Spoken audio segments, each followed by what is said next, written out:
is too much. There's so much poverty in the land, and that our leadership is so poor in the entire Africa. As a matter of fact, you see, I need I need people to invest in my project because, like you said, it's an awareness that we need to create worldwide. It's an awareness. It is a bad leadership awareness because what is killing Africa, what has been destroying us, is lack of. Which way? From 31 Yes, we're having a great conversation with you. Every 4 years we celebrate. It's the same year you got every 4 years with a queue to vote for people. Hoping that the promise no go. The promise keeps coming and every day. So working every day, we know they see any pay. We don't see anything, and I don't think the story has changed either in Ghana or in Nigeria.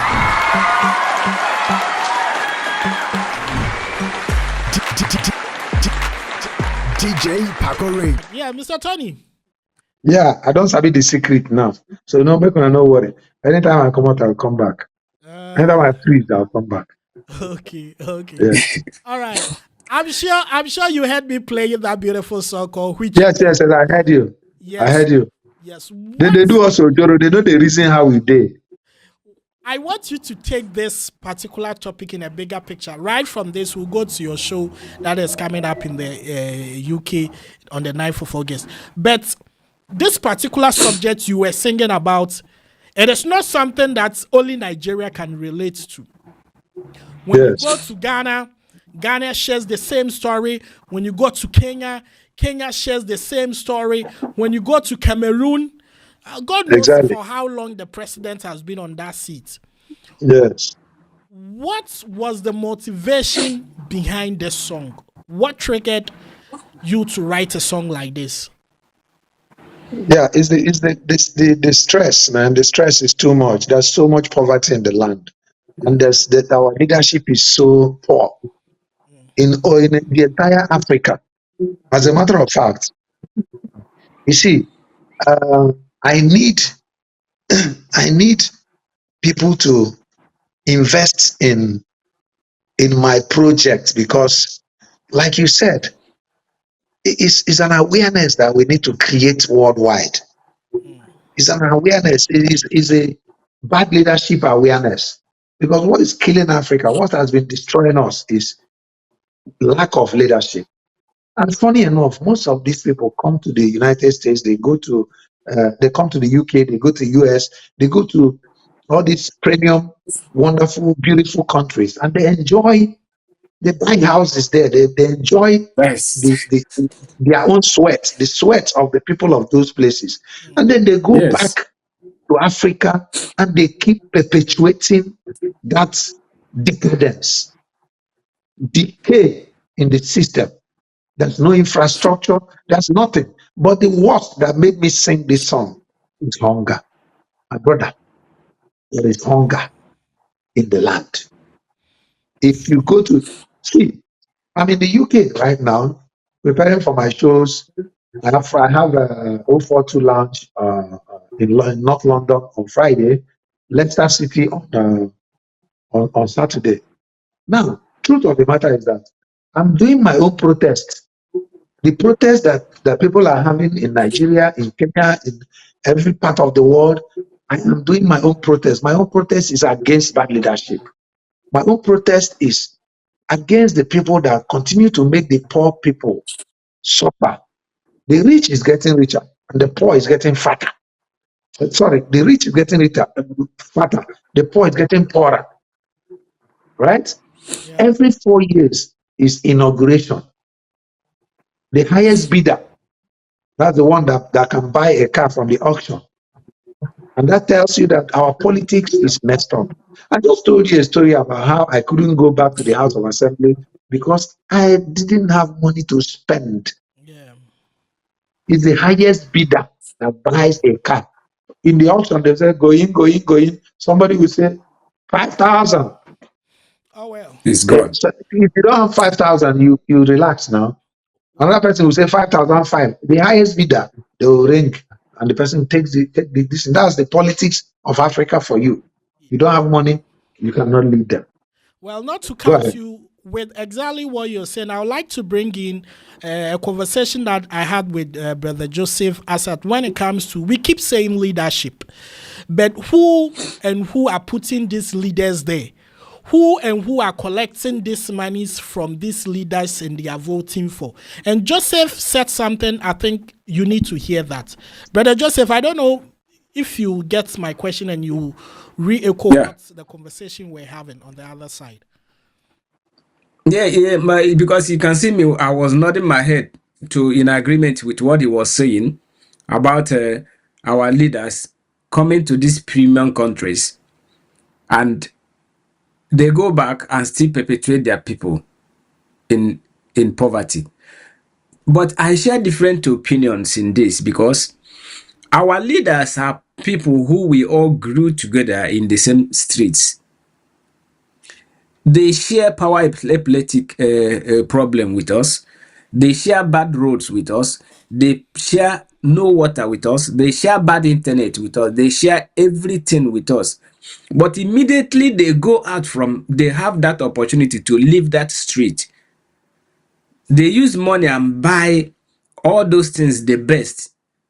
Then they don't care about the streets where they left anymore. So when we say our leaders is like me now. If I have opportunity now to become a politician or a big politician who doesn't have conscience, I will just maybe buy big generator, do my own borehole, buy the best internet, do my street where I drive my car out from, and I'm okay. When I'm going out from the street, I have convoy, tinted glass, then nobody comes close to me again. That is the story of that is our story. So when we talk of our leaders, we it's me, you, everybody, because they didn't fall from heaven. So when we start to talk about to ourselves, then begin to take responsibility, then probably we'll begin to find a way, because our leader is one of us. Yeah, that is my own opinion. Uncle Tony, I don't know if you have something to in response to what he said.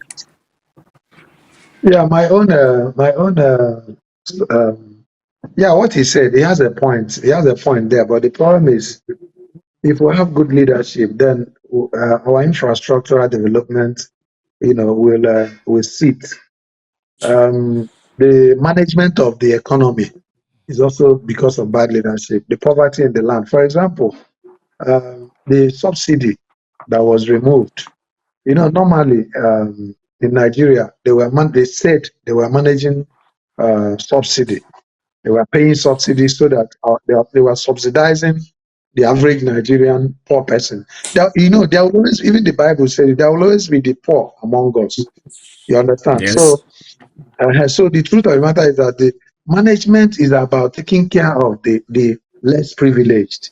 You see, the very basic power or role of any government is to provide welfare and security. Welfare and security. That's the basic job of every government. So why I always say is bad leadership. I also blame, there are some blames for the followers. The followers have their own problems, because I tell you that is a follower that you go on the voting day and you give the person 500 naira. 500 naira. The person will vote for that person that gives him that 500 naira. But then you begin to ask yourself a question. The politicians have made poverty. They have made hunger. Yes. They have weaponized hunger. So hunger is now something that they have made a part of the system. So when you become hungry, you don't know. See, a hungry man is a hungry man. Know the think. You know the reason. What he's thinking of is food to eat. Stomach. If you are hungry, you are angry. You understand? So if our leaders did the right things, we won't be this wretched. Okay, look at the students that come out from the universities on a yearly basis. You keep churning them out without jobs. There are no jobs for them to do. And then tomorrow you see them kidnapping people for ransom. You see them doing burglary or armed robbery, and then you want to imprison them. But you are part of the causes. It's not everybody will have the opportunity to lead. I've had the opportunity, but in the House of Assembly, you can't even do much. You're a You lawmaker. cannot. Yeah. You're a lawmaker. Even our senators, all they can do is to make laws.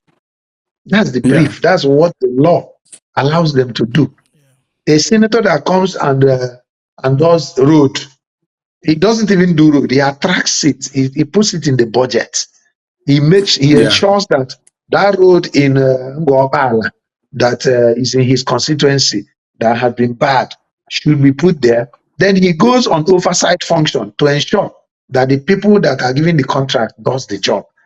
But in Nigeria, do we, even with that oversight, do we still end up getting the good roads? There are some governors that will start building a road. As they are building the road, it is spoiling. As in, they are still on it. Maybe it's a 4-kilometer road. They do 1 kilometer.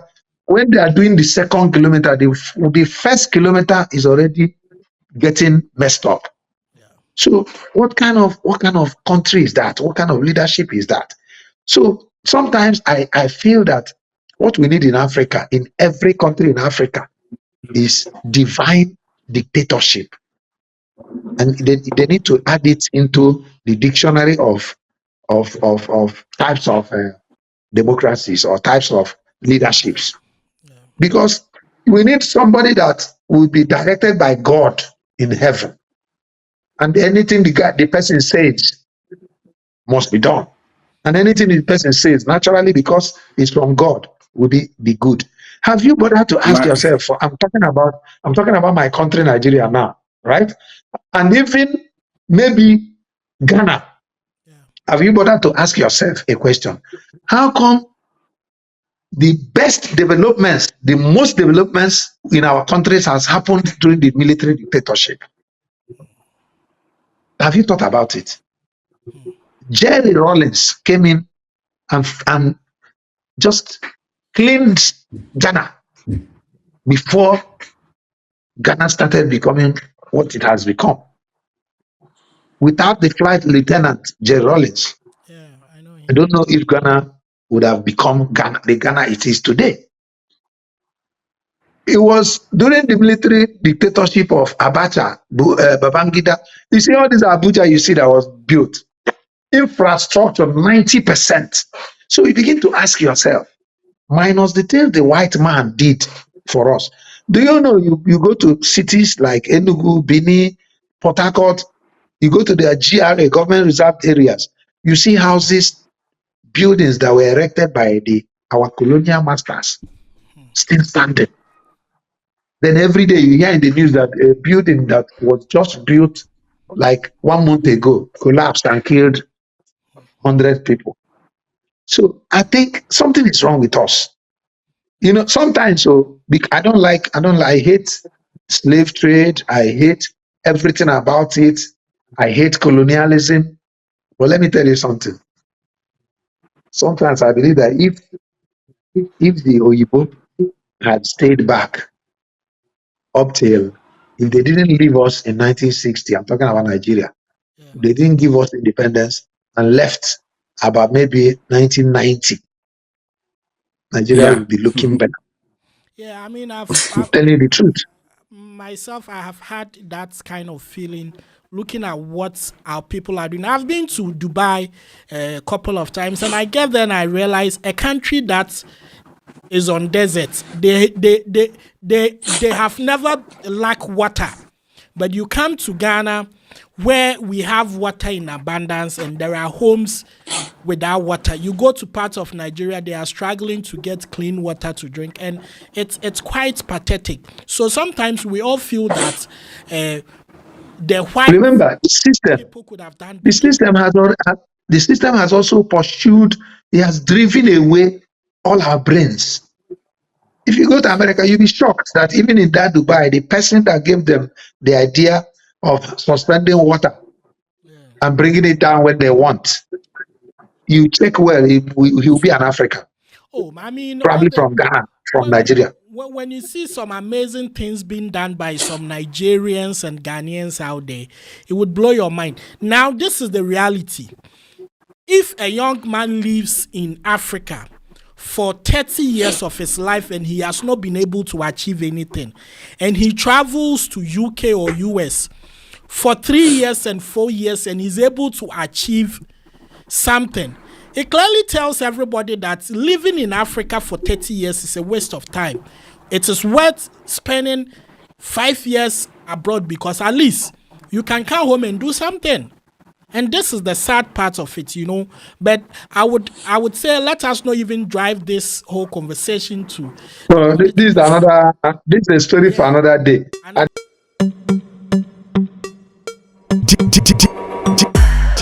DJ Paco Rich.